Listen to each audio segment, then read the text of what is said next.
आज हम लोग फिजिक्स में जो एनसीईआरटी का जो हम लोग हमारा क्लास 11 का जो फिजिक्स है उसमें हम लोग एक टॉप चैप्टर पढ़ने जा रहे हैं जिसका नाम है काइनेटिक थ्योरी ऑफ गैसेस।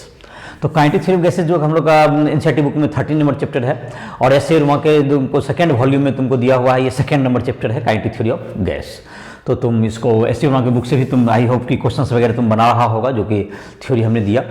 और जो भी स्टूडेंट को किसी भी टॉपिक में प्रॉब्लम हो, कोई भी टॉपिक में समझ में नहीं आ रहा है, फिजिक्स केमिस्ट्री या मैथ किसी टॉपिक में, वो हमसे कोई भी टॉपिक समझना हो, कोई प्रॉब्लम को सॉल्व करने में डिस्कस करना हो, इसके लिए वो पर्सनली अपना जो है टाइम ले करके राइट ऐप को प्ले स्टोर से डाउनलोड करके उसमें हमसे कभी भी कॉल करके या व्हाट्सएप के जरिए हमसे संपर्क करके कभी भी वह टाइम ले सकता है हमसे। और अपने जो प्रॉब्लम है उसके लिए या कोई कोर्स में मटेरियल समझना हो या कोर्स करना हो उसके लिए तुम हमसे राइफल ऐप के माध्यम से संपर्क कर सकते हो। और जितने भी वीडियोज़ हैं तुमको सारे लेक्चर्स वीडियो लेक्चर हमारे हैं अपलोडेड है, राइफल ऐप पर भी अपलोडेड हैं, तो ये तुमको कभी वहाँ सारे उपलब्ध हो जाएंगे। तो ये तुम्हारा जो है दूसरा है काइनेटिक थ्योरी ऑफ गैस जो तुम्हारा है। तो गैस तुम्हारा जैसे कि है, जैसा कि हम लोग गैस के बारे में पहले से ही पढ़े हैं कि गैस जो है तुमको सब्सटेंस के तीन जो है तुम्हारे स्टेट हैं, that is solid, liquid and gas. Solid में जो मॉलिक्यूल्स होते हैं, सॉलिड भी तुमको कहते हैं, उसमें जो है तुमको इंटर एटॉमिक डिस्टेंसिंग जो इंटरमॉलिक्यूलर स्पेसिंग है वो कम होता है, गैस में उससे ज़्यादा इस लिक्विड में उससे ज़्यादा, गैस में उससे ज़्यादा होता है। तो यहाँ पर जो है इंटरमॉलिक्यूलर स्पेसिंग कितना होता है इन सबों के बारे में भी हम लोग देखेंगे, कितना उसका रेंज क्या है, इंटरमॉलिक्यूलर फोर्सेस वगैरह का क्या रेंज होता है, उस सब के बारे में देखेंगे। गैस प्रेशर कैसे एग्जर्ट करता है, तो वॉल्यूम, प्रेशर, टेम्परेचर, इन सबों के बारे में हम लोग जो लॉज हैं इसके रिलेटेड गैस से संबंधित उसको हम लोग इसमें रियलाइज करेंगे। तो पहला तो बात है कि कोई भी मैटर जो बना हुआ है, मैटर तुमको जाहिर है कि मॉलिक्यूल से बना हुआ है, जो मॉलिक्यूल जो कि बहुत छोटे पार्टिकल होते हैं, मॉलिक्यूल्स एटम से बनते हैं।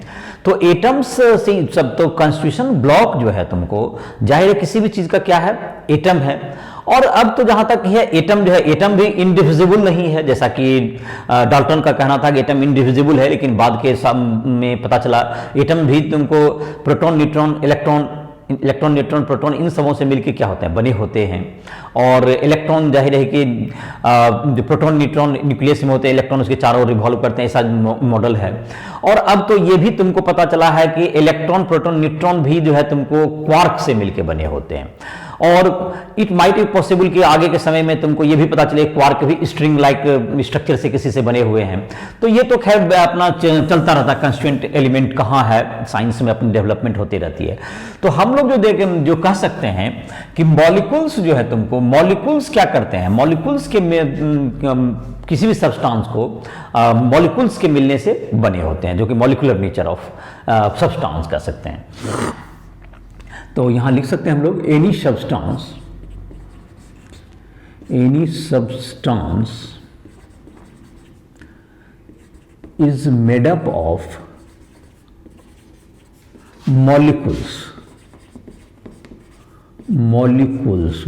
से बनते हैं। और ये मॉलिक्यूल जो होते हैं वो तुमको बनते हैं एटम से। Molecules are made up of atoms, molecule भी एटम से बनते हैं। और एटम जाहिर है कि उसके जो कंस्टिट्यूएंट पार्टिकल हैं, इलेक्ट्रॉन, प्रोटॉन और न्यूट्रॉन, ये सब होते हैं। Molecules are made up of atoms, molecules are made up of atoms. जो एटम के बारे में भी बहुत से जो तुमको जो इसके जो थ्योरीज हैं वो केमिस्ट्री में तुम लोग पढ़ा होगा, तो ज़्यादा उसको डिटेल में डिस्कस अभी नहीं करेंगे। तो ये तुम्हारा जो है मॉलिक्यूल्स का तुम्हारा है। तो गैस में जाहिर है कि तुमको गैसेस में, जहाँ तक कि गैस का जो स्टडी है सॉलिड लिक्विड का स्टडी से ज़्यादा ईजी है। ऐसा इसलिए कर सकते हैं, गैस में जो मॉलिक्यूल्स होते हैं उसका स्पेसिंग ज़्यादा होता है, तो उसके जो इंटरमॉलिक्यूलर फोर्स है वो कमज़ोर हो जाते हैं, तो काफ़ी डीलिंग में हमको काफ़ी क्या हो जाएगी, ईजी होती है। तो गैसेस में तुमको इसलिए गैस का स्टडी करना सॉलिड लिक्विड से अलग हो जाता है। और दूसरा है कि एक मॉलिक्यूल दूसरे पर जाहिर स्पेसिंग होने के कारण उसका जो बिहेवियर है तो ये तुमको चेंज हो जाता है वो सॉलिड लिक्विड की तुलना में। और इसलिए गैस को क्या कहते हैं, gas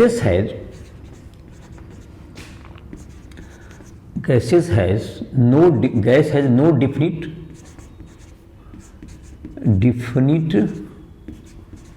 volume and shape. No definite volume and shape, it's intermolecular spacing, it's intermolecular spacing is less. मतलब गैस के मॉलिक्यूल के बीच का इंटर स्पेसिंग, मॉलिक्यूलर स्पेसिंग क्या होता है, ये भी कम होता है, मतलब इज हाई, इज हाई, मतलब इंटर स्पेसिंग कितना होता है इसको हम लोग देखेंगे, इज हाई कितना हो जाएगा तुमको, ये सब अभी आज के टॉपिक में कंसिडर होगा ये सब। और इसके गैस से संबंधित जो कुछ लॉज जो कि पहले से प्रिडिक्टेड हैं, जो इस टॉपिक में, इस चैप्टर में हम लोग जो पढ़ेंगे, काइनेटिक थ्योरी ऑफ गैसेस का जो मूल बात है इंट्रोडक्शन के रूप में अगर कहें तो ये कहता है मॉलिक्यूल्स से जो बने होते हैं उसके मोशन के कारण ही तुमको ये डिफाइन होते हैं, जिसकी चर्चा काइनेटिक इंटरप्रिटेशन ऑफ जो लॉज को हम लोग बाद में करेंगे। पहले इस काइनेटिक थ्योरी ऑफ गैसेस के आने से पहले ही हम लोगों को ट्रेडिशनली जो है तुमको लॉज जो है तुमको एक्सपेरिमेंट के आधार पर जो पहले से बॉयल्स लॉ, चार्ल्स लॉ, ये सब पहले से भी हम लोग पता थे, Avogadro's law, Dalton's law of partial pressure, ये सब जो गैस से जुड़े हुए लॉज थे ये सब हम लोग को पहले ही पता था। और उसके आधार पर जो आइडियल गैस इक्वेशन भी लोगों ने ड्राइव कर लिया था, जिसको बाद में हम लोग इसको जो काइनेटिक मॉलिक्यूलर लेवल पे जाकर के इसको समझने का बाद में कोशिश किया गया, तो उसके आधार पर फिर हम लोग उसको समझेंगे। तो पहले हम लोग जो अपना स्टार्ट करते हैं गैस लॉ में, पहले बॉयल्स लॉ से स्टार्ट करेंगे। बॉयल्स लॉ, तो ये इस लॉ का कहना था, बॉयल के जो कि तुम्हारा बॉयल्स जो कि थे रॉबर्ट बॉयल, तो उन्होंने कहा था कि जो तुमको जब किसी गैस का उन्होंने जो एक्सपेरिमेंटली उन्होंने ऑब्जर्व किया, तो उनका कहना था कि एट द सेम टेम्परेचर, अगर टेम्परेचर आप नहीं चेंज करें तो गिवन मास ऑफ गैस, मास भी उसका चेंज नहीं करें किसी भी गैस का, तो प्रेशर जो होता है उसके वॉल्यूम के इनवर्सली प्रोपोर्शनल होता है। तो इसको लॉ को हम लोग इसको लिख सकते हैं, eight constant temperature, at constant temperature the volume of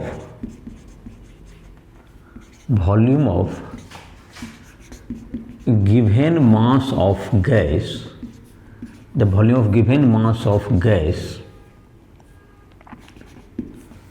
is inversely proportional to its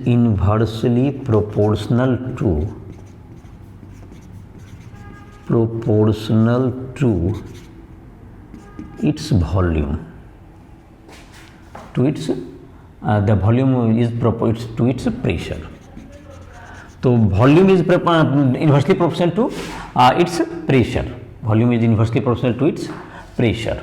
तो वॉल्यूम जो होता है तुम्हारा प्रेशर के इन्वर्सली प्रोपोर्शनल है, तो V प्रोपोर्शनल 1/P, या pressure is directly proportional to the given mass of gas का जो वॉल्यूम होगा, the volume of given mass of gas is inversely proportional to its pressure. अगर ये तुमको V proportional to 1/P, if temperature T and mass M is constant, T mass, given mass of gas दोनों होना चाहिए। ये तुम्हारा P proportional to, तो या तुमको V is equal to K/P हो गया तुम्हारा, या PV इक्वल्स टू K हो गया तुमको, PV is equal to constant. तो इसको अगर हम लोग चाहे पहले अगर एक स्टेज में प्रेशर और वॉल्यूम के बीच में अगर ये ग्राफ देखें हम लोग, तो प्रेशर और वॉल्यूम का जो आइसोथर्म का ग्राफ होता है तुमको कुछ इस ढंग से होगा। तुमको ये वॉल्यूम ले लीजिए V, और यहाँ पर ले लीजिए प्रेशर P, y एक्सिस पे ले लीजिए प्रेशर P, प्रेशर P हो गया। तो ये जो तुमको है प्रेशर और वॉल्यूम का जो कि ये रिलेशनशिप होगा कुछ इस तरह से होगा, ये तुमको ये आइसोथर्म कहलाता है, आइसोथर्म। तो ये आइसोथर्म हो गया तुम्हारा।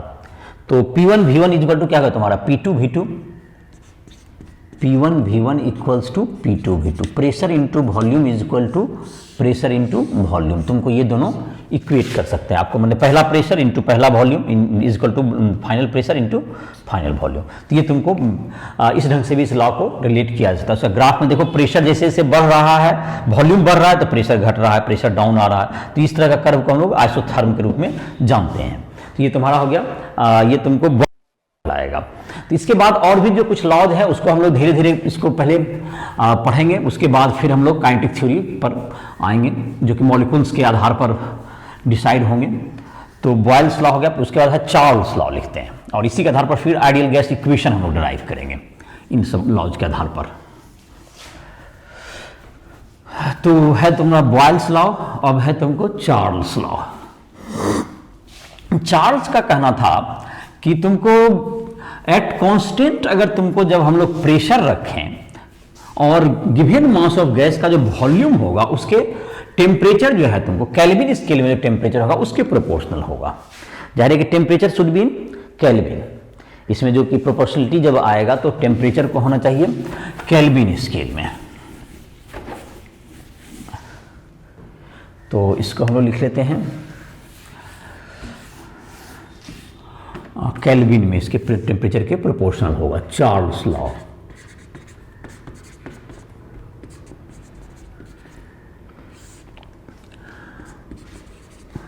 At constant pressure, at constant pressure the volume of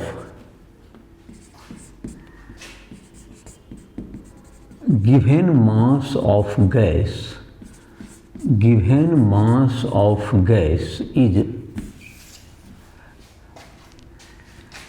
is directly proportional to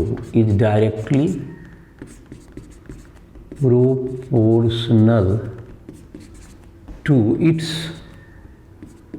temperature in kelvin. Kelvin में इसके टेम्परेचर के प्रोपोर्शनल होगा। तो भी प्रोपोर्शनल टू क्या हो जाएगा तुमको, T if pressure and mass is constant. भी प्रोपोर्शनल टू क्या हो गया, टी। तो भी बराबर क्या हो गया तुमको, के टी। भी बराबर हो गया तुमको के टी, ये तुमको हो गया, या v by T is equal to K हो गया। तो इसका जो ग्राफ होगा ये तो y is equal to M X type का हो गया। देखो जैसे ये y हो गया, ये x हो गया, तो y is equal to M X, जो कि c जीरो है। तो ये स्ट्रेट लाइन होगा ग्राफ और ये ऑरिजिन से पास करेगा। ये तुमको t है इन केल्विन और v हो गया वॉल्यूम, और v हो गया तुमको वॉल्यूम, v हो गया वॉल्यूम। तो ये v इज इक्वल टू के टी, जैसे कि तुमको ये टेम्परेचर के प्रोपोर्शनल होगा। ये temperature should be in kelvin, और डिग्री सेल्सियस से टेम्परेचर को अगर केल्विन में बदलना होता है तो हम लोग कहते हैं 0 degree Celsius is equal to, मतलब जी, तो दोनों में जो रिलेशनशिप है, डिग्री सेल्सियस में अगर कोई टेम्परेचर 273.15 जोड़ना पड़ेगा उसमें। तो और अगर जैसे कि तुमको है तो तुमको अगर टेम्परेचर को डिग्री सेल्सियस से केल्विन बदलना तो कितना ऐड करना पड़ेगा, 273.15।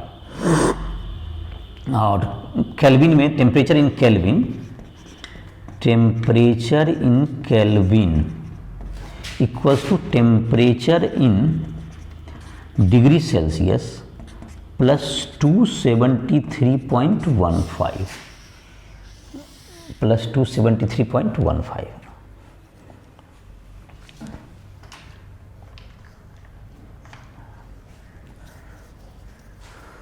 तो temperature in Kelvin equal to क्या होगा, डिग्री सेल्सियस में 27 डिग्री सेल्सियस जैसे है तो उसको अब जैसे 27 डिग्री सेल्सियस है, दैट्स इक्वल्स टू 27 प्लस 273.15 अगर नहीं भी लिखें दैट्स इक्वल्स टू 300 केल्विन। तो कभी भी जबकि हम लोग कोई भी लॉ लगाएंगे, गैस लॉ से रिलेटेड कोई भी आप जब वैल्यू लगाएंगे तो temperature should be in kelvin.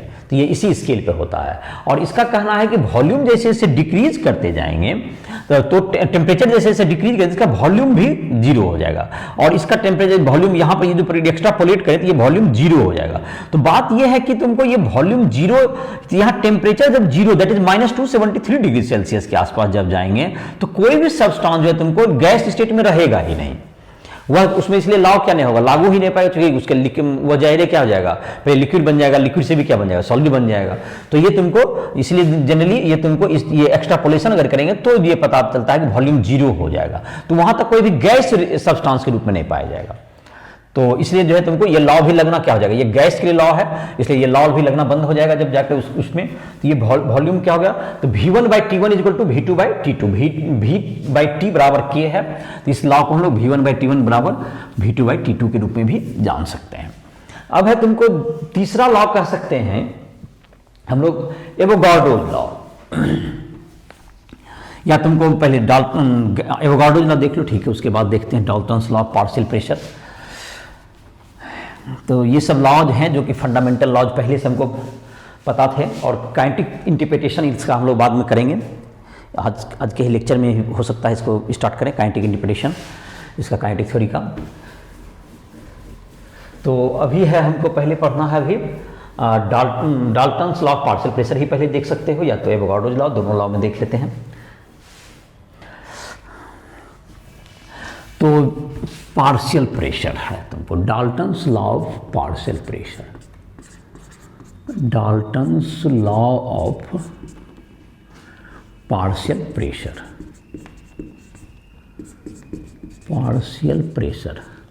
तो पार्शियल प्रेशर का मतलब होता है कि जैसे कोई गैस है तुमको किसी कंटेनर में है, तो आप एक से अधिक गैस भी डाल सकते हैं उस कंटेनर में, तो प्रत्येक का जो प्रेशर होगा दैट इज क्या हो गया तुम्हारा पार्शियल प्रेशर, और टोटल प्रेशर सबके प्रेशर का सम हो गया।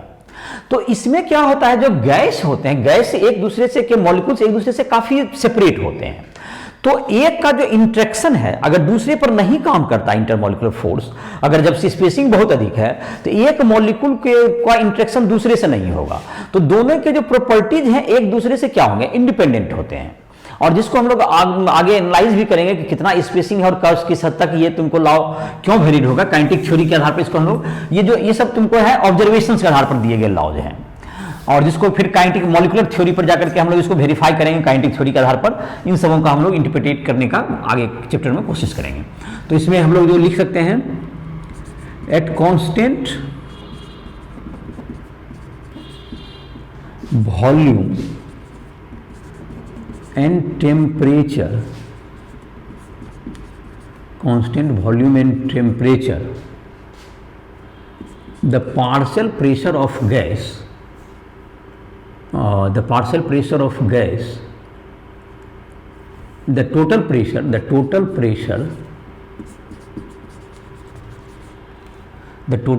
of gaseous mixture, the total pressure of gaseous mixture is the sum of pressure due to individual gases।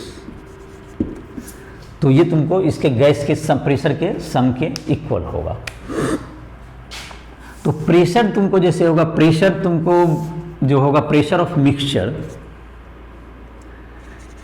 P mixture, pressure of mixture of gas, mixture of gas is equal to, जैसे कि gas एक P1 plus P2, ये हुआ P1 हुआ pressure due to one gas, ये partial pressure of one gas, P1 P2 P3 जितने भी gas होंगे डॉट डॉट कर सकते हैं आप, pressure due to P1 P2 P1, P2, P3 are individual pressure of gases, individual pressure of gases. ये तुमको गैस के इंडिविजुअल प्रेशर के सम के बराबर होगा टोटल प्रेशर, तो पी टोटल निकाल सकते हैं ये तुम्हारा। तो और ऐसा इसको चूंकि सेपरेशन बहुत अधिक होता है इसलिए ये लॉ वैलिड भी होता है, क्योंकि मॉलिक्यूल के बीच का सेपरेशन काफ़ी होता है उसके साइज के कंपैरिजन में, तो जिसको हम लोग आगे इसका ऑब्जर्व भी करेंगे। तो ये तुमको अगर Dalton's law of partial pressure. अब है एवोगाड्रोज लॉ है जो कि मॉलिक्यूल के नंबर से जुड़ा हुआ है। तो इसका कहना था एवोगाड्रो लॉ का कि अगर तुमको प्रेशर, वॉल्यूम और टेम्परेचर अगर कांस्टेंट हो किसी गैस का, प्रेशर, वॉल्यूम और अगर प्रेशर और टेम्परेचर कांस्टेंट हो तो इक्वल वॉल्यूम जो होगा तुमको, तो इक्वल वॉल्यूम उसके नंबर ऑफ मॉलिक्यूल सेम होंगे, गैस के मॉलिक्यूल्स का नंबर क्या होगा, सेम होगा।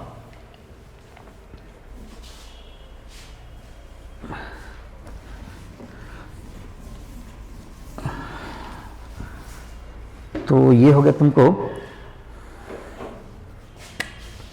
Avogadro's law.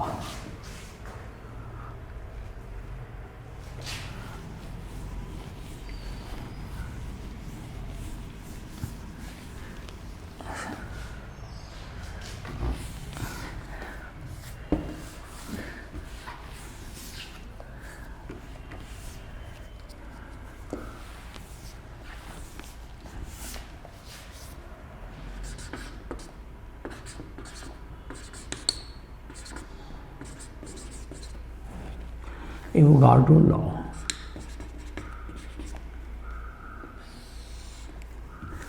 Avogadro law. तब तो इसका कहना है कि at constant temperature and pressure, at constant temperature and pressure, at constant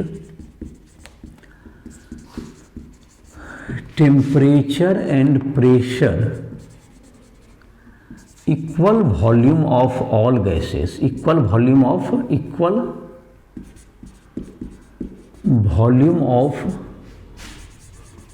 all gases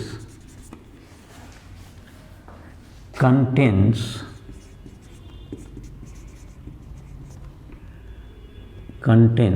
same number of molecules, same number of molecules,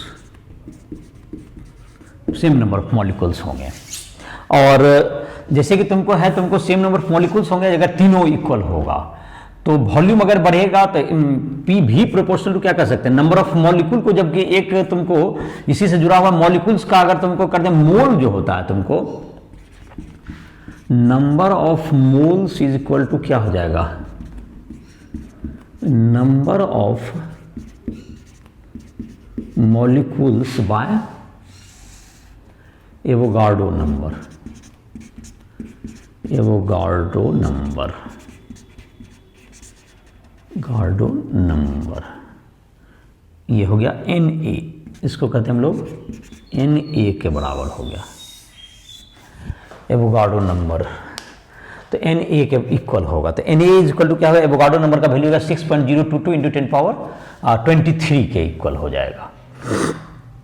तो ये तुम्हारा हो गया एवोगाड्रो नंबर के बराबर। तो ये तुम्हारा हो गया number of moles equal to number of mole होता है, तो मॉलिक्यूल में अगर एवोगाड्रो नंबर से डिवाइड करते हैं तो वो क्या बन जाता है, ये तुमको मोल बन जाता है। तो जाहिर है कि अगर तुमको जहां तक मॉलिक्यूल के प्रोपोर्शन है तो इसको डिवाइड कर देंगे कांस्टेंट से, तो उसके भी प्रोपोर्शनल होगा।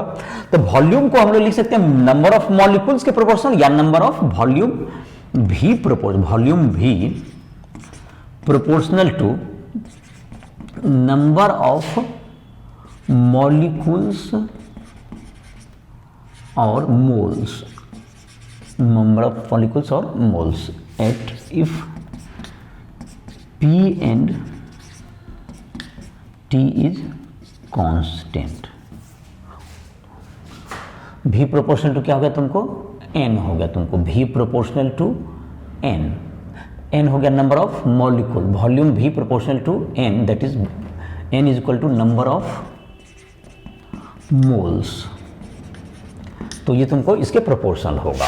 तो ये तुमको, और जहां तक कि रहा, अगर एक मोल गैस होता है किसी भी टाइप का, एसटीपी जो कहते हैं हम लोग, एसटीपी का मतलब होता है एसटीपी स्टैंडर्ड टेम्परेचर प्रेशर। तो जहां तक इसकी बात करें, एसटीपी का मतलब हो गया standard temperature and pressure. STP का मतलब standard temperature pressure, 0 degree Celsius हो गया standard temperature, that is 273.15 kelvin standard temperature हो गया ये।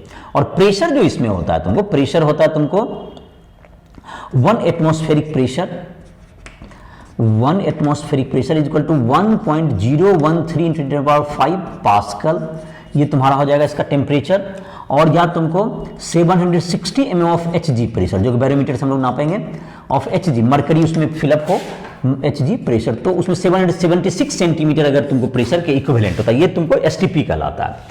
तो अगर टेम्परेचर प्रेशर का ये कंडीशन यूज करें हम लोग, तो और अगर एक मोल मॉलिक्यूल ले तो उसका जो हम लोग का जो वॉल्यूम आता है वो तुमको 22.4 लीटर आता है सबका। तो ये तुमको एसटीपी वॉल्यूम जो होगा तुमको 1 mole of gas is equal to 22.4 litre. At STP the volume the 22.4 litre of any gas has 1 mole molecules, 1 mole molecules होगा उसमें 22.4 लीटर, जिसको हम लोग मोलर वॉल्यूम भी कहते हैं। इसको 22.4 लीटर को क्या कहेंगे लोग, मोल, 1 मोल का वॉल्यूम, इसलिए ये molar volume of Guinea gas is 22.4 litre, ideal gas का है। तुमको ये सब जो इस लॉ को ओबे कर रहा है उसके अकॉर्डिंगली ये तुमको होगा। इन सबों के आधार पर सभी लॉ को अगर एक साथ हम कंबाइन करें तो हम लोग एक आइडियल एक इक्वेशन प्राप्त कर सकते हैं, जिसको हम लोग आइडियल गैस इक्वेशन कहते हैं, जो कि सभी लॉ को एक साथ कंबाइन ये कर सकता है। तो सभी लॉ को एक साथ इसी के रूप में भी हम लोग पढ़ाई कर सकते हैं, जिसमें सारे लॉ इंक्लूड हो जाते हैं। इन सभी लॉ के आधार पर हम लोग एक लॉ बना सकते हैं जो गैस के लिए, जैसे कभी अलग अलग लॉ में था ये कांस्टेंट होगा तो ऐसा होगा, तो इसमें जैसे कि है कि अब सभी कांस्टेंट रहे ना रहे तो उसके अकॉर्डिंगली हम क्या कर सकते हैं, उसको लॉ को एक साथ कंबाइन कर सकते हैं हम लोग। तो ये होगा तुमको आइडियल गैस इक्वेशन कहलाएगा ये।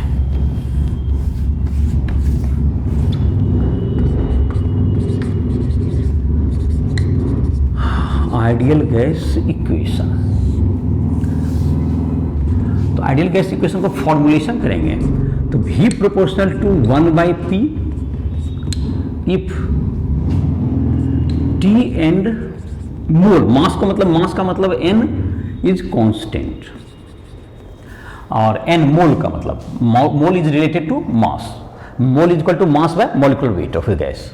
तो ये तुमको दोनों कांस्टेंट हो तो मास के हैं या मोल के हैं, तो ये V प्रोपोर्शनल टू तुमका क्या हो गया 1/P, V proportional to T, Charles law का जो स्टेटमेंट था, if P and N is constant, V proportional to T, तो V प्रोपोर्शनल टू क्या हो गया T/P, V proportional to T/P हो गया, और V प्रोपोर्शनल टू N भी होता है, V proportional to N if P and T is constant, pressure and temperature is constant. ये तुम्हारा हो गया तीनों। तो अगर तुमको तीनों को क्या कर दें तो कंबाइनिंग,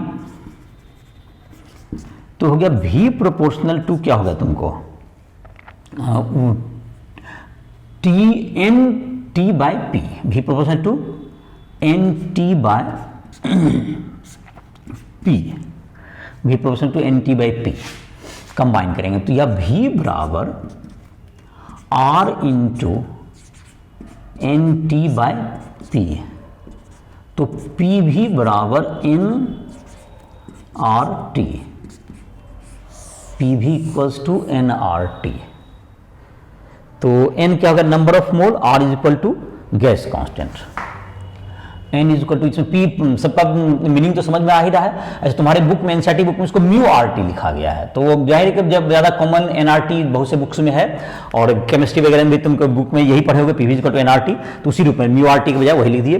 तो इसमें ज़्यादा सिंबल का मतलब तो समझ में आ ही रहा है, P stands for pressure, V stands for volume, n equals to number of moles, n is equal to, n को मैं थोड़ा सा लिखता हूँ, number of moles is equal to mass by molecular weight, mass by molecular weight, mass of gas by molecular weight, mass by molecular weight को mole भी कहते हैं। और R जो है T is equal to temperature in kelvin, ध्यान रहे ये T होना चाहिए टेम्परेचर इन केल्विन, ये जो PV बराबर nRT में T है तुमको टेम्परेचर इन केल्विन स्केल में होना चाहिए, ये ध्यान रखना है। और R जो हमको ये कांस्टेंट यहाँ पर प्रोपोर्शनल के रूप में यहाँ पर, इसको हम लोग यूनिवर्सल गैस कांस्टेंट कहते हैं। R is equal to universal gas constant, R is equal to gas constant, इसको कहते हैं हम लोग, जो गैस लॉ में आया था इसलिए गैस कांस्टेंट, इसका वैल्यू होता है 8.314 जूल पर मोल पर केल्विन। और केमिस्ट्री में हम लोग एटमॉस्फेरिक प्रेशर के रूप में 0.083 भी यूज करते हैं, लीटर में अगर हो, लीटर एटमॉस्फेरिक प्रेशर पर मोल पर केल्विन। चलो इसको भी लिख देते हैं, 0.083 लीटर में वॉल्यूम हो और एटमॉस्फेरिक प्रेशर में क्या हो, प्रेशर हो पर मोल और पर केल्विन, ये तुम्हारा हो गया 0.083 है, ये तुम्हारा हो गया। तो P भी बराबर nRT हो गया तुम्हारा,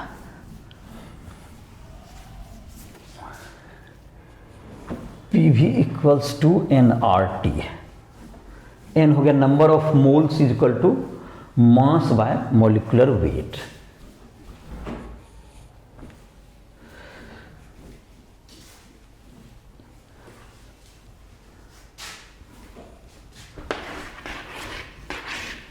तो ये हो गया तुम्हारा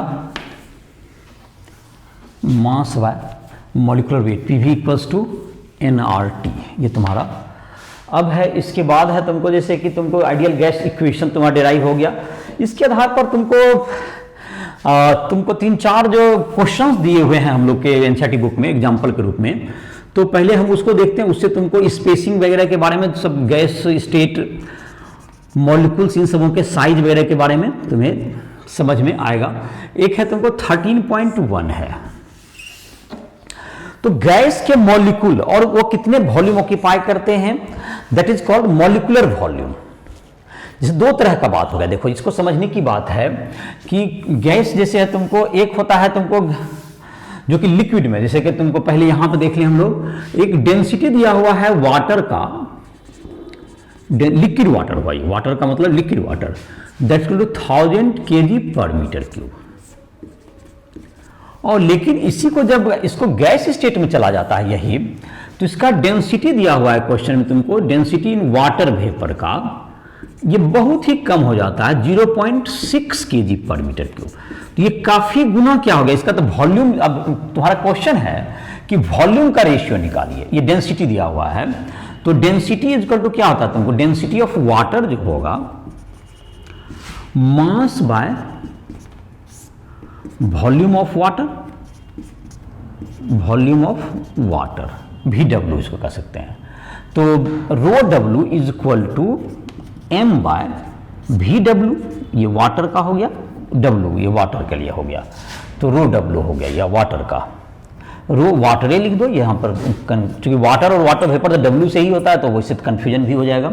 तो रो वाटर इज इक्वल टू क्या हो गया, M बाय वॉल्यूम वाटर का हो गया ये।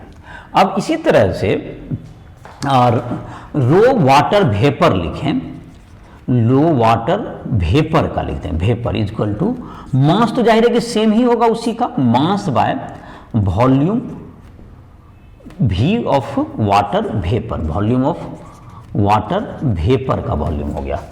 तो रो W बाय क्या हो जाएगा तुमको, रो वाटर बाय रो तुम्हारा किसका हो गया, वाटर वेपर। अगर करें rho water by rho water vapour, अगर इसका दोनों को डिवाइड करें तो इसका क्या जाएगा वैल्यू, तो मास बाय वॉल्यूम ऑफ वाटर हो गया, वॉल्यूम ऑफ ये तुम्हारा क्या हो गया, वॉल्यूम ऑफ वाटर मॉलिक्यूल हो गया, और ये तुम्हारा हो गया, इसको निकाल देते हैं, मास बाय वॉल्यूम ऑफ वाटर है, तो इसका वॉल्यूम का रेशियो निकालना है अगर, तो वॉल्यूम अगर तुमको रेशियो निकालना है तो डेंसिटी के एकदम क्या है, इन्वर्सली प्रोपोर्शनल है। तो जाहिर है कि जिसका तुमको चाहिए volume of water vapour bye volume of water अगर है, दैट्स इक्वल टू, इन दोनों को निकालना है हमको। तो इसके लिए क्या करना होगा, दैट्स इक्वल टू क्या हो गया, मतलब rho volume of rho W, rho of तुम्हारा जो है water vapour, rho of water vapour by rho of water, that's equal to क्या होगा तुमको, ये तुम्हारा जो कैंसिल हो जाएगा, M जब कैंसिल होगा तो V हो गया तुम्हारा वॉल्यूम हो जाएगा वाटर वेपर का, वॉल्यूम ऑफ वाटर वेपर, या रो तुमको वाटर वेपर ऊपर है ना, वाटर वेपर है तुमको, तो रो तुम्हारा हो गया, दोनों के इन्वर्सली प्रोपोर्शनल, इससे यही पता चल रहा है कि दोनों क्या है एक दूसरे के इन्वर्सली प्रोपोर्शनल है। तो जैसे तुमको चाहिए शायद रेशियो तुम्हारा निकालने कहा गया है क्वेश्चन में, तुम्हारा volume of water bye volume of water vapour, अगर इसका क्वेश्चन है तुम्हारा शायद, तो वॉल्यूम जैसे रहेगा तो उसी का क्या होगा, जस्ट उल्टा हो जाएगा। तो पहले जैसे तुम्हारा है, जहां तक मुझे क्वेश्चन याद आ रहा है, volume of water bye volume of water vapour है तुम्हारा, अगर इसको निकालना है, दैट्स क्या होगा, डेंसिटी की inversely density of water vapour by density of water, that's equal to 0.6 kg पर मीटर क्यूब बाय 1000 kg पर मीटर क्यूब। तो 0.6 हो गया ये, 0.6 by 1000, 0.6 by 1000, that's equal to 6 by 10 into 1000, that's equal to 6 into 10⁻⁴।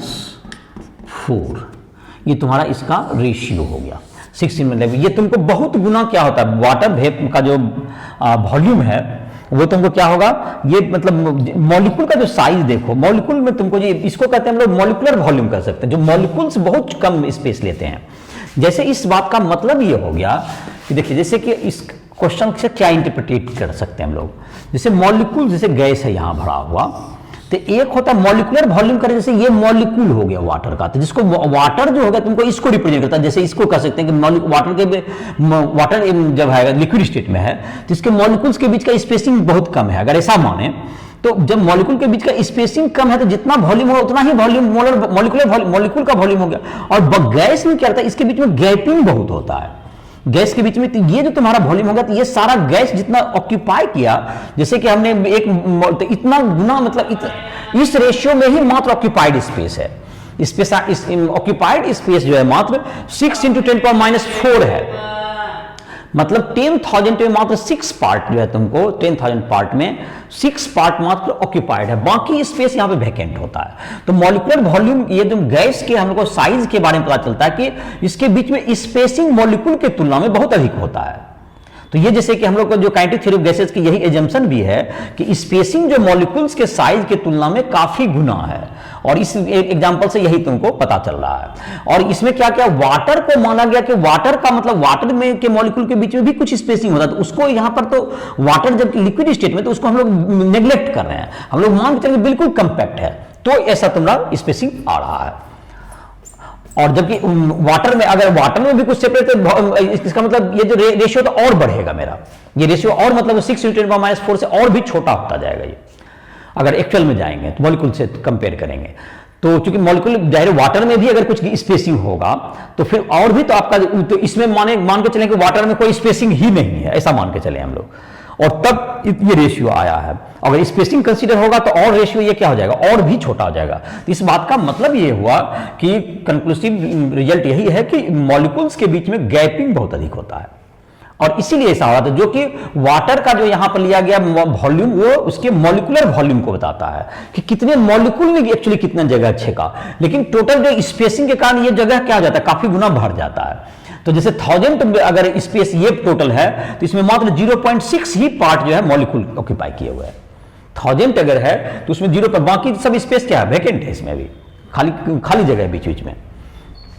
तो ये तुम्हारा हो गया 13.1 एग्जांपल का, ये तुम्हारा था वॉल्यूम का जो है एक रेशियो। तो ये समझ में आ गया होगा कि 10,000 पार्ट में मात्र 6 पार्ट वाटर का क्या है, ऑक्यूपाइड है वेपर स्टेट में जब गया तो बाकी जो है तुमको उसमें खाली, तो वेपर में तुमको गैस में, इससे तुमको कंपेयर कर सकते हो माइंड में कि यही लगभग सब गैस का अपना रहता है, इसी रेशियो में क्या रहता है, इसी में तुमको रहेगा। अब जैसे कि तुमको कहा जाए कि वॉल्यूम, एक मॉलिक्यूल का वॉल्यूम कितना होता है वाटर के, जैसे कि तुमको 13.2 जो एग्जांपल है उसमें पूछा गया है कि एक, ठीक है, वॉल्यूम ऑफ वाटर मॉलिक्यूल कितना होता है, एक मॉलिक्यूल का वॉल्यूम, जो एक मॉलिक्यूल का। तो वाटर को अगर हम मान के चल रहे हैं कि ये मॉलिक्यूल से ही सिर्फ स्पेसिंग उसमें नहीं है, तो उसका जो वॉल्यूम होगा, वाटर का जो वॉल्यूम होगा वो हमको क्या बता देगा, water, liquid water, I mean liquid water हमको उसके मॉलिक्यूल के वॉल्यूम के बारे में जानकारी देने में कैपेबल होगा, ऐसा कह सकते हैं। तो हम लोग जबकि अगर एक मॉलिक्यूल वाटर का वॉल्यूम की बात है, volume of 1 molecule of water हमको निकालना है, तो हम लोग लिक्विड वाटर से का जो डेंसिटी है उससे हम लोग को इसको बनाने में मदद मिल सकता है। क्योंकि लिक्विड वाटर का जो को हम लोग मान के चल रहे हैं कि उसमें सारा स्पेस क्या है, कोई भी स्पेस वैकेंट नहीं है, ये लगभग एज्यूम्ड है, और जो कि रियलिटी के भी काफी करीब होगा। तो एनसीईआरटी एग्जाम्पल 13.2 की बात करें तो मॉलिक्यूलर में एक हमको निकालना है volume of 1 molecule of water. Water में वेपर में भी होगा, जो मॉलिक्यूल होगा वाटर में या वाटर वेपर में, तो मॉलिक्यूल तो वही रहेगा, स्पेसिंग का अंतर होता है। तो मॉलिक्यूल का साइज में अंतर नहीं पड़ता है। और वाटर में जैसे मान के चले तो वाटर जो लिक्विड स्टेट में, लिक्विड वाटर में वो बिल्कुल कंपैक्ट है, तो उसको मान के चले मॉलिक्यूल के ही वॉल्यूम को रिप्रेजेंट कर रहा है। इस एग्जाम्पल में यही मान के चला जा रहा है। तो वॉल्यूम ऑफ वाटर जो होगा, water that is equal to है density of water is equal 1000 kg पर मीटर क्यूब, ऐसा है तुमको। तो ये जब वाटर तुमको जब बनेगा तो इसका जो तुमको है डेंसिटी तो हमको 1000 kg पर मीटर क्यूब है, और मास ऑफ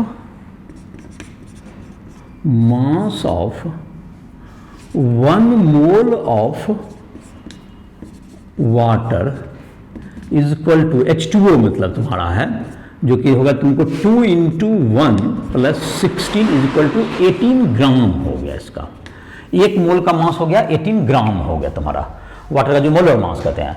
तो 18 ग्राम में कितने मॉलिक्यूल्स हैं? 6.022 × 10⁻23 मॉलिक्यूल्स हैं, और उसका जो मास है तुमको, मास हमको 18 ग्राम हो गया, और वॉल्यूम हमारा तो यहाँ है ही, तो इसका क्या निकल जाएगा? मास बाय डेंसिटी यहाँ है ही हमारा, तो मास हो गया 18 ग्राम, तो वॉल्यूम हमको निकालना है, तो volume of 1 mole molecules of water that's equal to क्या हो गया? मास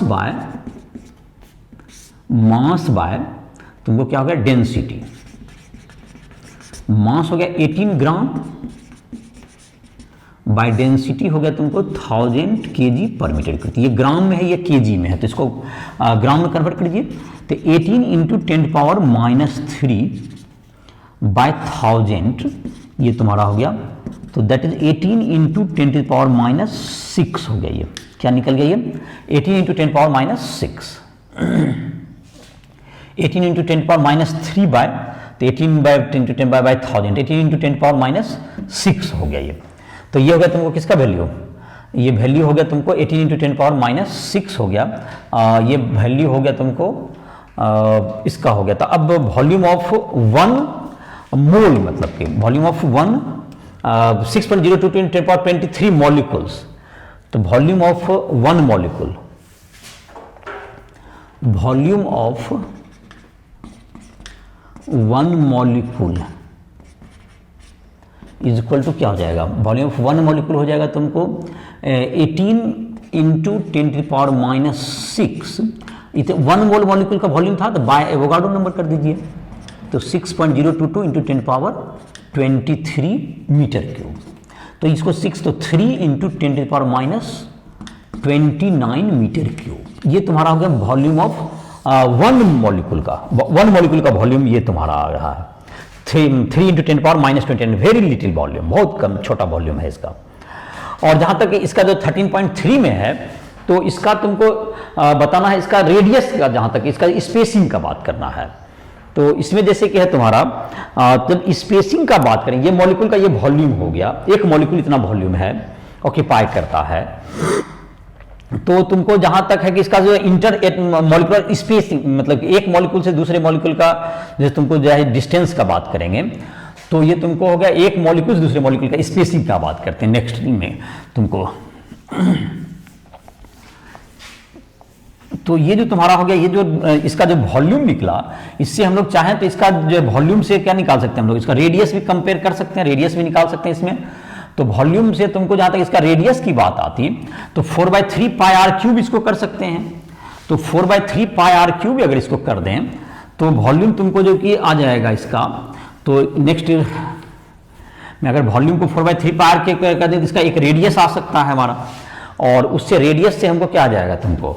तो इसका रेडियस जैसे कि तुमको है सही वॉल्यूम निकला, तो वॉल्यूम से अगर हम लोग रेडियस निकालें, तो एनसीईआरटी का एग्जाम्पल, ये सब सारा एक ही क्वेश्चन पर आधारित है, सब एक ही से रिलेटेड है, तीनों उसी डाटा से एक से दूसरा रिलेटेड है ये।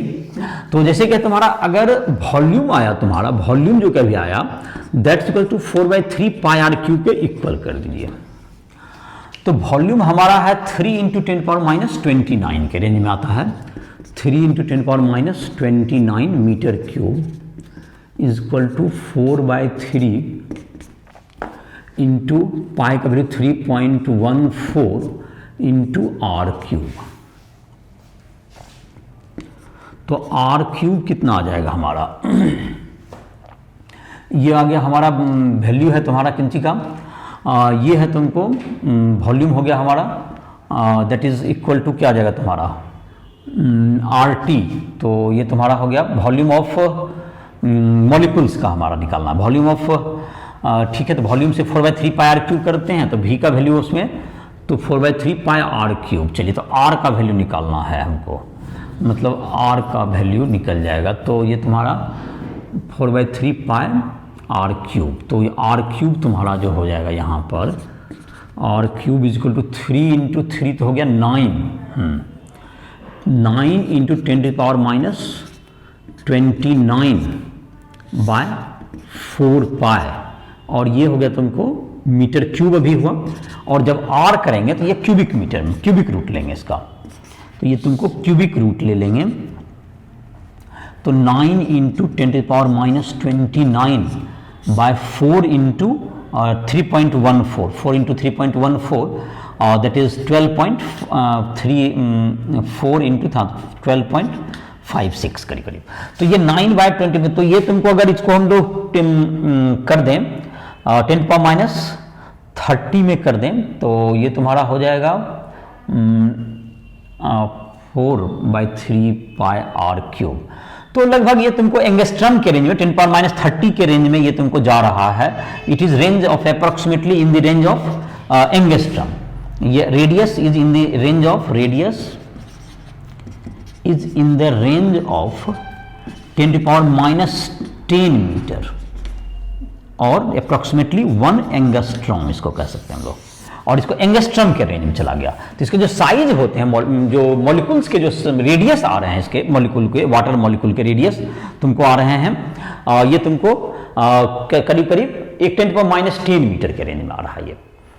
तो ये तुमको 10⁻10 मीटर के रेंज में ये सब डिस्टेंस आता है। अब जैसे कि तुम्हारा जहां तक रेडियस हुआ, अब स्पेसिंग की बात करें तो स्पेसिंग का अगर बात करें, इसमें तुमको स्पेसिंग अगर हम लोग मॉलिक्यूल्स के बीच का बात करें, तो जबकि स्पेसिंग का बात करेंगे तो इसका जो रेडियस इतना है, तो वॉल्यूम उसका क्या होगा तुमको, ये वॉल्यूम ऑफ मॉलिक्यूल हुआ। और वॉल्यूम जब इसका था कितना टाइम्स, मतलब कि वॉल्यूम ऑफ वाटर वेपर का अगर बात करें, ये तो वॉल्यूम इसका निकला, रेडियस निकला। वॉल्यूम ऑफ वाटर वेपर था, volume of water vapour is equal to 1000/6 0.6 into volume of water, इससे इतना गुना ज्यादा था, तो 1000/6 टाइम्स ज्यादा था। तो ये जो तुम्हारा होगा, तो रेडियस होगा इसमें आर क्यूब होगा, तो radius is equal to radius of, मतलब ये स्पेसिंग कह सकते हैं, ये रेडियस जो किया स्पेसिंग जो तुम्हारा होगा, तो spacing is equal to cubic root, मतलब किसका जो है, इससे कितना होगा क्यूबिक रूट टाइम्स तुमको ये तुम्हारा जो है 1000/6 का क्यूबिक रूट 1000/0.6 जो क्यूबिक रूट में, चूंकि रेडियस में, इनटू स्पेसिंग। और ये जो तुमको जो स्पेसिंग होगा, एक रेडियस का साइज होता है, स्पेसिंग तो आपका 2 एंगस्ट्रम के रेंज में आ गया तुम्हारा, ये तो 2 एंगस्ट्रम के रेंज में आ गया। तो ये तुमको करीब करीब ये तुमको 1000/0.6 है तुमको, तो ये तुमको लगभग तुमको जो चला जाएगा, ये तुमको 1000/0.6 है, तो 1000 ही लें अगर, तो ये 10 टाइम्स हो जाएगा। तो ये तुमको आ जाएगा तुमको 20 एंगस्ट्रम के रेंज में, इन द रेंज में यहाँ बताया जा रहा है, रेंज ऑफ 20 एंगस्ट्रम। तो स्पेसिंग जो हो गया तुमको, जैसे स्पेसिंग अगर कहें तो इसका स्पेसिंग अगर कहेंगे तो रेडियस का डबल कहेंगे इसमें स्पेसिंग, यहाँ से यहाँ तक के बीच का स्पेसिंग कहेंगे, तो स्पेसिंग तुमको लगभग तुमको मतलब 40 एंगस्ट्रम के रेंज में ये तुमको स्पेसिंग आ जाएगा। तो ये तुमको था, स्पेसिंग मतलब ज़्यादा है, स्पेसिंग उसके साइज के तुलना में अधिक होता है, इसी ये पता चलता है। तो ये तुम्हारा था, ये सब जो तुम्हारा एग्जाम्पल से दिए हुए स्पेसिंग का। अब तुमको एक एग्जाम्पल जो दिया हुआ है जो कि आइडियल गैस इक्वेशन पर बेस्ड है, तो जैसे कि उसमें दिया हुआ है 2 मिक्सचर लिया गया है, नियोन का और ऑक्सीजन का। नियोन गैस और ऑक्सीजन गैस का एक मिक्सचर लिया गया है, और उसका दिया गया है तुमको जो है, तुमको जो पार्शियल प्रेशर है उसका रेशियो दिया हुआ है 3:2 का दिया हुआ है। तो उसके मॉलिक्यूल्स का क्या रेशियो रहा होगा, ऐसा क्वेश्चन है फर्स्ट पार्ट में। और सेकेंड पार्ट में उसका है कि उसका डेंसिटी का रेशियो क्या होगा दोनों गैस का। तो एनसीईआरटी एग्जाम्पल 13.4 देख लेते हैं। तो इसमें जो तुम्हारा मॉलिक्यूल का रेशियो जो कहा गया है, देखिए इसमें है तुमको मॉलिक्यूल का रेशियो चाहिए पहले। तो जहां तक कि पार्शियल प्रेशर पर होता है तुमको P1V is equal to N1RT, ये सेपरेट अपना ये 4 नियोन कह सकते हैं, ये 4 हो गया नियोन, और दूसरा हो गया तुमको फिर P2V बराबर N2RT for oxygen, for oxygen. तो ये ऑक्सीजन हो गया। तो ये तुम्हारा हो गया ऑक्सीजन गैस का हो गया तुमको प्रेशर अगर P1 है, और ये तुमको ऑक्सीजन नियोन गैस का हो गया तुमको अगर P1, और ऑक्सीजन गैस का P2 हो गया। तो इसका जो मॉलिक्यूल का रेशियो तो यहां से अगर देखें डिवाइड करेंगे तो P1 अगर सेम वॉल्यूम है सेम टेम्परेचर तो P1/P2 इज इक्वल टू क्या हो गया N1/N2, और N1 मोल का रेशियो, मोल और मोल में अगर से डिवाइड मल्टीप्लाई कर दें तो ये मॉलिक्यूल हो जाएगा। मोल का रेशियो क्या होगा तुमको, ये it is number of, it is ratio of molecules भी हो गया। Ratio of mole is equal to ratio of molecules. तो ratio of molecules is equal to ratio of moles is equal to P1/P2, that's equal to 3/2 है तुम्हारा, तो 3/2 ही हो गया तुमको। ये जो नियोन 2, नियोन स्टैंड्स फॉर 1 और ऑक्सीजन स्टैंड्स फॉर 2, ऐसा एज्यूम किया गया है। अब ये डेंसिटी के लिए यही बात करें तो पहले डेंसिटी का एक्सप्रेशन हमको निकालना होगा। तो हम लोग डेंसिटी इक्वल टू क्या था, मास ऑफ वॉल्यूम, तो PV इक्वल टू NRT से पहले इसको डिराइव कर लेते हैं। PV इक्वल टू NRT है तुम्हारा, तो PV इज इक्वल टू मोल को होता है मास बाय मॉलिक्यूलर वेट, m0 इसको लिख दीजिए। ये तुमको क्या है, it is mass of gas, ये मॉलिक्यूलर वेट ऑफ गैस है, मॉलिक्यूलर वेट ऑफ गैस है ये। तो ये तुम्हारा तो गैस का तुम्हारा सब दोनों, जैसे नियोन का अलग होगा और इसका अलग होगा। तो ये आ जाइए इधर की तरफ मल्टीप्लाई कर दीजिए, तो दिस इंप्लाई दैट Pm0 इधर ले लीजिए, RT को भी इस साइड ले लीजिए, और that's equals to mass by volume कर दीजिए। तो मास ऑफ वॉल्यूम डेंसिटी हो गया, तो density rho is equal to Pm0/RT, ये एक तुमको फॉर्मूला हो गया तुम्हारा एक तरह से इस क्वेश्चन के लिए। तो डेंसिटी का जो रेशियो चाहिए तो P इंटू, तो उनको तो डेंसिटी जैसे अब ρ1 और ρ2 है तुम्हारा, तो ρ1 तुमको हो गया जैसे कि स्टैंड्स फॉर ऑक्सीजन, मतलब नियोन के लिए अगर है तो P1 इंटू मॉलिक्यूलर वेट किसका हो गया तुमको, नियोन का ये हो गया बाय RT, ऐसा हो जाएगा। और ρ2 जैसे ऑक्सीजन का है तो that's equal to P2 into molecular weight भी क्या हो जाएगा M2 कहिए ये इसके लिए, जो कि ऑक्सीजन गैस का होगा बाय RT। तो डेंसिटी का रेशियो चाहिए तो ρ1/ρ2 कीजिए, तो RT तुम्हारा कैंसिल हो जाएगा, तो क्या होगा तुम्हारा P1 M1 कह सकते हैं उसको, अगर इंटू P2 M2 कह सकते हैं। तो प्रेशर का रेशियो 3/2 है ही, और मॉलिक्यूलर वेट हम लोग जानते हैं इसका, तो नियोन का लगभग हो गया 20 के आसपास, और ऑक्सीजन का O2 गैस का 32, 16 इंटू 2, तो ये तुम्हारा हो गया। तो that's equal to 60/64, 60/64 that's equal to क्या हो गया 15/16, तो 0.9 और 15/16 0.9, 144 और 16, तो दैट इज क्या होगा तुमको 6, 0.93, ये सब तुम्हारा ये रेशियो आ गया तुम्हारा, ये 0.93 के आसपास, 0.93 ये सब तुम्हारा डेंसिटी का रेशियो आ गया। तो ये तुम्हारा क्वेश्चन नंबर था, तुमको 13.4 था डेंसिटी के लिए, तुमको एक्सप्रेशन निकाल के फिर दोनों का रेशियो निकाला गया। तो ये तुम्हारा हो गया एग्जाम्पल हो गया 13.4 हो गया। अब है तुमको इसके बाद जो है तुमको इंटरप्रिटेशन करना है काइनेटिक थ्योरी ऑफ गैसेस का। तो काइनेटिक थ्योरी ऑफ गैसेस में जैसे है तुमको काइनेटिक थ्योरी ऑफ गैसेस क्या जैसे तुमको है, चलो तो इसको अब जो है नेक्स्ट लेक्चर में ही इसको शामिल करेंगे, क्योंकि लेक्चर तुम्हारा और जाहिर है कि एग्जांपल वगैरह तुम्हारा ये हो गया आइडियल गैस इक्वेशन, और कुछ क्वेश्चंस वगैरह जैसे हैं तुमको रूट मीन स्क्वायर स्पीड, जो कि ऐसे वहाँ बैर के बुक में देखोगे तो शुरुआत में ही है, तो हम लोग नेक्स्ट लेक्चर इसमें देखेंगे। तो इस लेक्चर में तुमको आइडियल गैस इक्वेशन और उसके कुछ एग्जांपल्स इसमें हुए, और काइनेटिक थ्योरी ऑफ गैसेस के जो और भी थ्योरीज हैं उससे काइनेटिक इंटरप्रिटेशन जो कि नेक्स्ट लेक्चर में कंसिडर किए जाएंगे। किसी भी स्टूडेंट को कोई भी टॉपिक पर कोई भी सवाल करना हो, राइसोल ऐप को प्ले स्टोर से डाउनलोड करके वो हमसे संपर्क करके किसी भी टॉपिक पर डिस्कस कर सकता है, कोई भी क्वेश्चन पूछ सकता है, कोई भी प्रॉब्लम को डिस्कस कर सकता है, और अपनी पूरी पढ़ाई को भी वह आगे कर सकता है। किसी भी जो है 11, 12 हो, इंजीनियरिंग, मेडिकल, किसकी प्रिपरेशन कर रहे हो, तो किसी भी टॉपिक में तुम हमसे डिस्कस कर सकते हो फिजिक्स, केमिस्ट्री, मैथ को राइसोल ऐप को प्ले स्टोर से डाउनलोड करके। तो इसी के साथ इस लेक्चर को समाप्त कर रहे हैं।